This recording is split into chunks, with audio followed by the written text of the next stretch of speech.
Cast your minds back to 2019, to the 2019 Geneva Motor Show to be precise.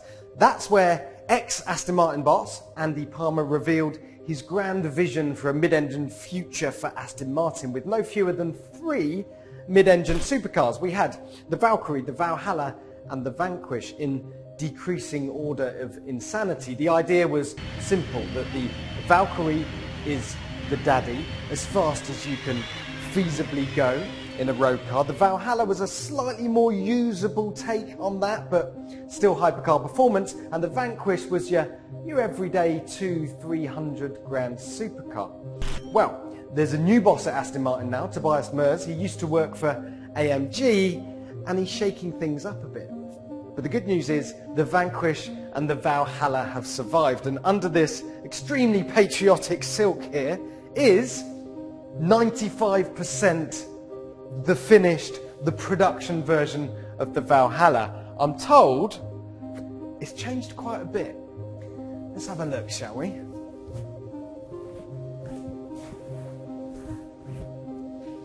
Oh wow! It's changed colours for starters. The original concept was silver. That is genuinely the first time I've looked at this. It's more extreme than I thought it was going to be. The concept car was purer, a bit less cluttered than this. The aero has gone through the roof. You can definitely see lots and lots of Valkyrie influence on this car. You can still see a bit of the original Valhalla concept as well, but oh man. Yeah, that's right up there with hypercars in terms of drama. Now, I was talking to Aston Martin earlier about this car, and I said, yeah, so this is your direct rival to the Ferrari SF90, right? And they kind of screwed up their face a little bit and said, in terms of aero, in terms of downforce, this car will produce 600 kilograms of downforce at about 150 miles an hour. They say, yeah, the Ferrari's a nice car, but this is way more extreme. In fact, they are targeting a lap time of 6 minutes and 30 seconds around the Nurburgring, which would make this thing the fastest car ever to lap the ring. As I said, quite a lot has changed on this car, but I've had a few minutes to digest it now, so allow me to take you through the bits on this car that matter. Now, at the front end, you've got this massive air intake in here. That's got active aero in it, depending whether you want to minimise drag or whether you want to maximise cooling. You've got a massive ironing board front splitter to help create all that downforce. This big vent that comes out the back of the bonnet, and if you're standing where I am now, you can see the top of the front wheel. It's not as skeletal as the Valkyrie, which has just these entire chunks of the car missing, and you can see right through it. Come a little bit further down the car, you've obviously got massive air intakes even. This air vent on the top is actually 3 air vents, because that centre section feeds air into the engine, and then either side that just feeds cool air into the engine bay to generally cool the engine. In fact, because this is a ram air intake, the faster you go, the more power the engine produces. And the doors, yes, the doors are quite interesting, mainly because they don't open. This is a model, it doesn't actually have an interior, but I'm told these are forward hinged dihedral doors, which basically means they hinge about here and fold all the way up here.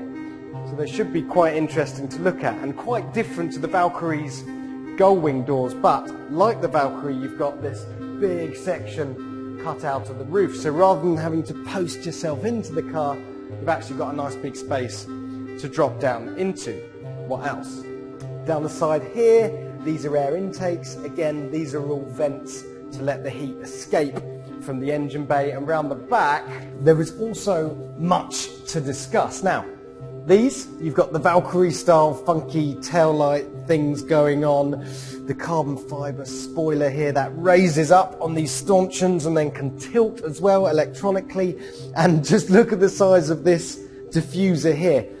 The tunnels, not quite as big as the Valkyrie, not quite as extreme, but then that's what this car is all about. But what I do like is they've managed to put a diffuser inside the diffuser. They've diffused the diffuser, which is a first. Up here, we have, well, no rear windscreen, just another slab of carbon fibre. And I assume there must be some sort of rear view camera around here somewhere, although I can't find it.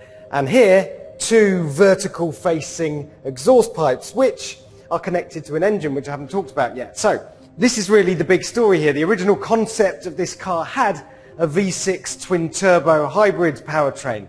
Now that was an in-house V6, a brand new V6 that Aston Martin was developing, but that has been completely kicked into touch by the new boss and replaced, surprise, surprise, with an AMG power unit. It is a 4-litre twin-turbo V8 with a flat-plane crankshaft that revs to 7,200 RPM. Now, if those stats sound familiar, it's because they are bang on with the Mercedes AMG GT Black Series.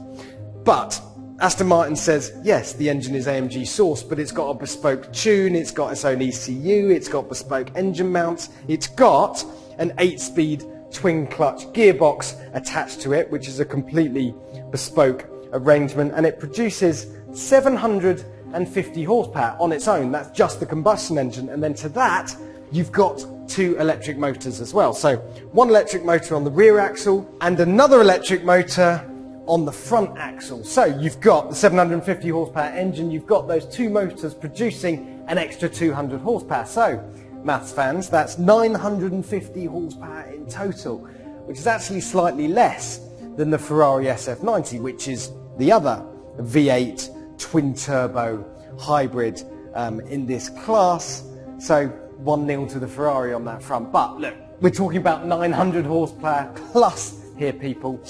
I think it's probably got enough. So when everything's running all together, you've obviously got 4-wheel drive, but there is an EV-only mode with the Valhalla. Engage that, and it will be front-wheel drive only. It will last for about 15 kilometers, and it will drive up to 80 miles an hour.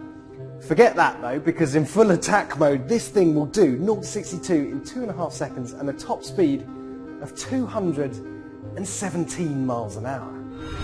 Like the Valkyrie, it's constructed around a carbon tub. There's pushrod front suspension and multi-link rear suspension. It also gets multi-matic springs and dampers that slam the car down in track mode, but lift the nose up for speed bumps.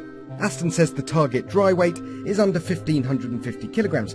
That's 20 kilograms less than the Ferrari SF90. So, the interior on this thing, it is, well, I don't know really, because if I look through this window, it's just completely blanked out. It's just a model, this thing. But I did talk to the engineers at Aston Martin, and what they said is that the seating position in the Valhalla is still going to be very extreme. We're talking ankles above hips, but not quite as extreme as it is in the Valkyrie, and that's kind of this car's whole remit, isn't it? That it's extreme. It's certainly a hypercar. It's extremely fast, there's loads of downforce, but it's just not quite as extreme as a Valkyrie. And that's my worry, because this is going to cost circa £600,000, which is a lot of money. It's a lot more than the 375 grand Ferrari SF90, by the way. And if you buy one, are you always going to have that niggling feeling that you should have worked a bit harder, saved up the pennies, and gone for the Valkyrie?